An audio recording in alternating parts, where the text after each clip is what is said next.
मुल्तान में भी मसीही बिरादरी की जानिब से क्रिसमस की तकरीबात का इनेकाद किया गया। मरकजी तकरीब मुल्तान कैंट कैथेड्रल डी चर्च में हुई, जहां मर्दों खवातीन की कसीर तादाद ने शिरकत की। मसीही बिरादरी की जानिब से मुल्क व कौम की सलामती के लिए खुसूसी दुआएं की गई। जिला इंतजामिया की जानिब से शहर भर में सिक्योरिटी के सख्त इंतजाम किए गए। इसी बारे में देखते हैं मुल्तान से हमारे नुमाइंदे शहजाद अहमद खान की ये रिपोर्ट।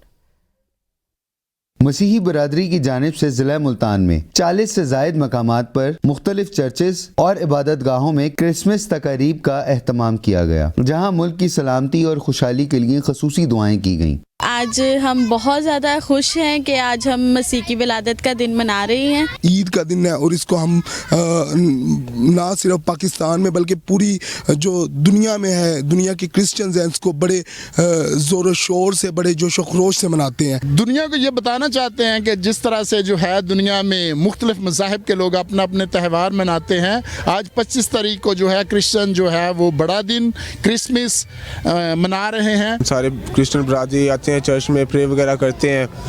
मुझे बहुत खुशी होती है कि जब सारे मसीही बरादरी आती है, चर्चों में प्रे करती है। इस खुशी के मौके पर मसीही बिरादरी से ताल्लुक़ रखने वाले तमाम छोटे बड़े अफराद खुशनुमा लिबास ज़ेब-तन किए हुए एक दूसरे को मुबारकबाद पेश करते दिखाई दिए। तमाम जगहों पे पुरअमन तरीके से इंतजाम किए गए हैं और तमाम जो प्रोग्राम है पुरअमन तरीके से सर अंजाम पा रहे हैं। इंतजामिया की जानिब से 1200 से जायद सिक्योरिटी एहलकार ड्यूटी पर मामूर किए गए। इनके साथ साथ rangers, elite force, bomb disposal squad, city traffic police और रेस्क्यू एहलकारों ने भी अपने फराइज सर अंजाम दिए। दुनिया भर की तरह मुल्तान में भी मसीह बिरादरी की जानिब से क्रिसमस की खुशियाँ मनाई जा रही हैं और इबादत गाहों के अंदर मुल्क व कौम की सलामती के लिए और अमन के लिए जो दुआएं मांगी जा रही हैं। कैमरामैन अब्दुर्रहमान के साथ शहजाद अहमद खान, ABN न्यूज़, मुल्तान।